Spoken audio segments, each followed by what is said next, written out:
I'm loving the live stream today, people. We're here for a hot second, innit? We've got a lot to speak about. Make sure also you're following me on Twitch, 2 p.m. I'll be live on Twitch. We'll speak about football from a more general aspect. And of course, I'll take in your Arsenal questions if you come with that. Check out the pin message. Obviously, watch along business at 7:30 as we play West Bromwich Albion. Hopefully, we get something from that, people. But yeah, if I share this with you guys, you know, a couple of reports are saying pressure rises. And I don't know. Because 1 minute there's no pressure, 1 minute there is pressure. And I said it yesterday and the day before that and the day before that. I don't know anything. But logically, the club ain't going to get rid. Both might, you know, a year from now, both might not be here. But it's either Arteta first or Edu. They either say, you know what, we're betting on Arteta. You're having a tough time. Maybe Edu's not doing what he needs to do from a technical front. You're the guy that they still believe in you. It is what it is, sort of thing. Or you say, you know what, Edu, you've brought him something. We've spent 100-odd million.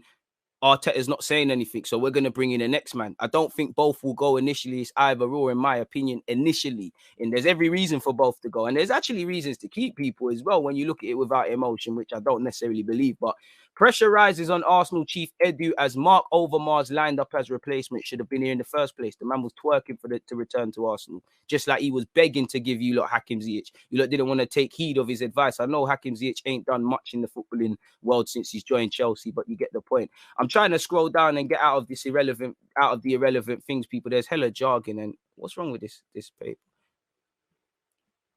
You know, again, and the problem, this is why we need a new owner, because there's many different examples of mismanagement, you know. So I'm not going to act like I wasn't happy to sign Mustafi. He is one of them. He came to Arsenal, revealed that he was a fraud, but, you know, there's been several big money transfers, you know, the Mkhitaryan, and another expensive free transfer when you could have a couple of months before taken 60 million for Alexis Sanchez. We're still very reactive as a football club.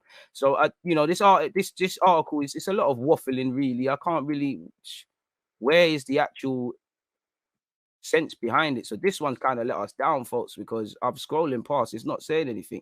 Well, since Edu's arrival, Arsenal have spent more than 300 million on players, but crucially recouped only 80. So again, if we need to sell, how we sell, I give Edu the luxury of some of these players just simply are not attractive, you know.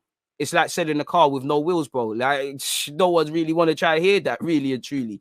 But at the same time, I don't think he's done anything of significance within that regard. So again, the numbers don't lie. And again, every signing we make is Edu's legacy as much as it's Arteta's. You're the technical director. I know he's the manager and he's probably got, I won't say as much, what's the word, man?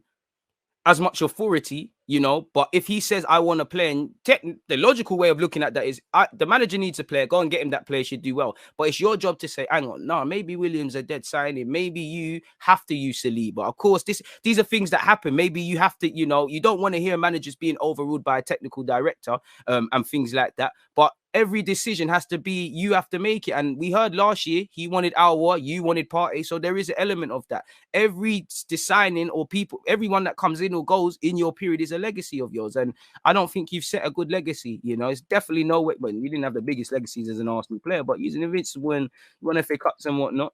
But it is what it is in that regards, man. Ex-Gunners midfielder himself, his experience of the international scene after his work with Corinthians, the Iranian national team, and as general coordinator of the Brazilian national side, seemed to suggest exactly the level of global knowledge and contacts needed to turn Arsenal around in a turbulent period. 2 years on, as the man responsible for recruitment, questions are being asked of the 41-year-old. It coincides with the pressure on the manager with the club out of Europe for the first time in 25 years. This website is horrible, folks. Yeah, that's all that one said. Bit of a letdown. Overmars on Arsenal shortlist as Arsenal consider Edu replacements. Arsenal have Marc Overmars on their list of potential replacements for technical. For Edu as pressure mounts on Gunners' technical director, according to reports. 43-year-olds under pressure. Let's scroll all the way down. You know, again, Edu approved the deal for Willian. You know, nobody thought it was a bad idea. You approved Runnison. Nobody watched a 10 games from Renison and said, maybe the guy's fucking shit, let's not buy him. And I'm not trying to get him onto it. It's just when you buy cheaply, or it's not even a cheap thing, when you're not clearly being lazy towards scouting, you pay twice. You know, I remember when it came to getting my driver's license, I felt, I passed the practical the second time around. I actually found the theory harder because I wasn't taking it seriously. I thought you could just read the book for 2 seconds, turn up, click random things, and that's it. And then the second time I did that, I deeped it. I was like, what are we doing here? You know, what are we doing here? Then I did my homework sort of thing. No one done their homework on Rinison and thought maybe that's tired, you know. And like I said, when you make cheap mistakes, you pay for it in an expensive manner. I wasn't taking it seriously, so I paid via my wallet. Where if I was, you buy once, where you do the test once sort of thing, you know. William might have worked, but again, you know how clearly, on top of a finances point of view, age and just our feelings on William, it was a terrible signing. But from a tactical point of view, Edu never went raw. I can't lie, bro. You're not really creating many chances. Attacking players are not thriving. This was even going off the season, you know, the first year. They're not really thriving, you know. Is it really worth giving William at this stage of his career that deal when he's not thriving in the team? And then lo and behold, you lot went off to see what happened. You know, everything you're sanctioning this, man. The Gunners now face the prospect of terminating Williams' contract and paying off the 33-year-old in order to pave the way for his move to Brazilian side Corinthians. How have you bought someone for free and managed to end up paying? Now, obviously, you give him his wages, but again, we ain't learned from it. You, Edu, a wise man learns from other people's mistakes. You never got flashbacks, even though you weren't there, of the problems around even Mesut Ozil, where you was there, you know, or Mkhitaryan, or whatever. There's been several ones, you know, there's been several ones, and it's laziness. You know, it's lazy. Pardon me, it's laziness. You know, we could have got some random guy off the street. For half the team players we're linked with or allegedly go for people. Edu also oversaw the signing of Rinison, who looks well short of being capable to challenge for a first team place, but he doesn't look capable of being a professional footballer.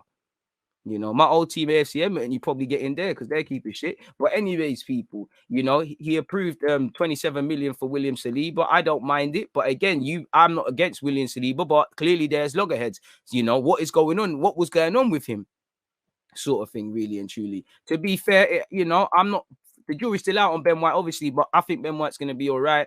Gabriel's cool. You know, you brought in Luiz. I don't think David Luiz should have been brought in, but I do think he was a better signing than it needed to be. And I just think I think we're in a special situation as a club now. Mainly last season, as whatever you say about Luiz, whatever you say about Xhaka, they're two of our best players in terms of mentality and all these things. And sometimes if they're not there, you miss it. Like even Luiz from a technical front, you know, where he one of the best ball playing centre halves at the club. You know, that's a primary reason why Ben White is, or we're told he allegedly came in.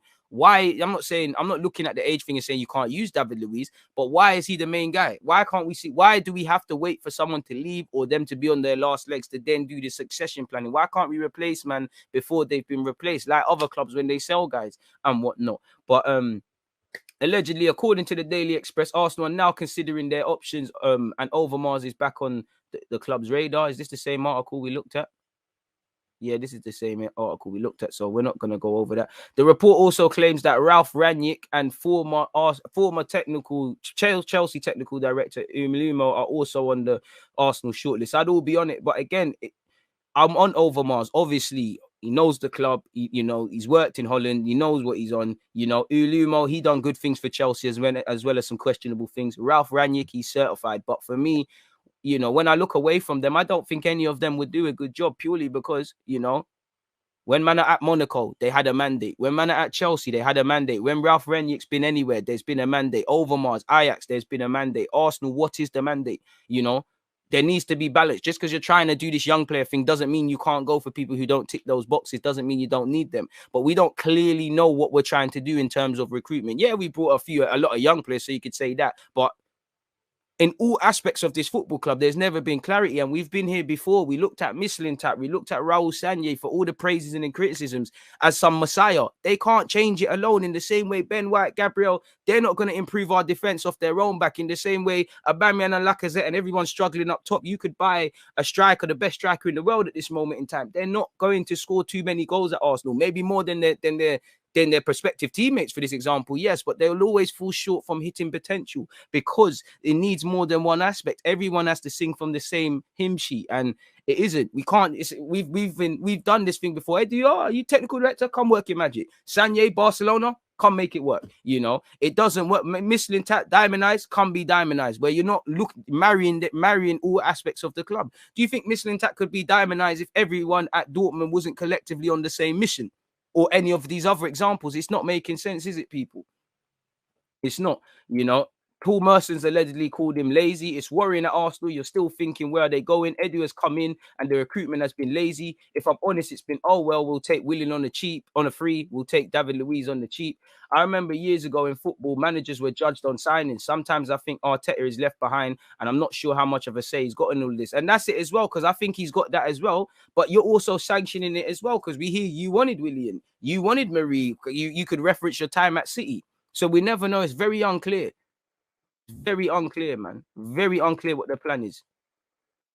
You know, very unclear. But boy, it is what it is, man. You know, that's that in relation to Overmars and that.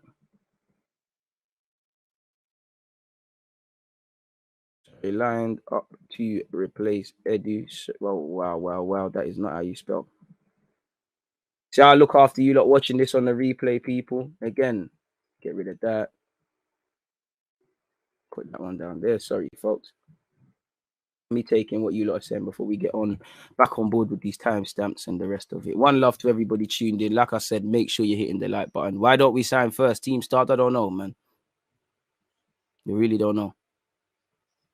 I'm sorry, but I'm a father of 4, eldest 22, and would not have my 15-year-old with an open social media and bikinis. That's how Eddie runs his family. It doesn't bode well for my club. Listen, I definitely don't want to talk about 15-year-olds in bikinis and things like that. You know, it sounds a bit mad. You know, I'm not saying anyone's like that, so I don't want to cross that territory. What I will say is, you know, obviously, you know, social media, I'm sure there's ages around it and whatnot. I don't know what they're doing in their parents' life or their family's life. What I do know is that no family member deserves to be criticized or bombarded with messages as a result of what's going on with Edu, or just have, you shouldn't even know who his daughter is. And you know what I'm not going to do is critique Edu as a family man. I don't know him, and I assume he's probably the best dad he can be, and things like that. I don't think it has anything to do with how he runs his club as well. I don't think that's really fair on him, really and truly. And I think that's taking it a bit far. To be fair, we have a toxic fan base. You know this. How do you expect White to perform when you're bashing about his price tag? Why not support, and then see how it goes? Again, some people have been very critical on his price tag. To be fair with you, 100% right. And there has been a lot of wolves out. You know, but can we I'm not expect the fans need to do a bit better, but can you expect the fans to be anything other than toxic with how our club's going? You know, I'd argue what the ownership's been toxic. I argue the recruitment's been toxic. I argue the mentality is toxic. Fans are special, very special, you know, and you're right in that. But give the fans something to be happy about. There's no issue. DG, do you think Arsenal fans are too harsh on Kroenke? You think other owners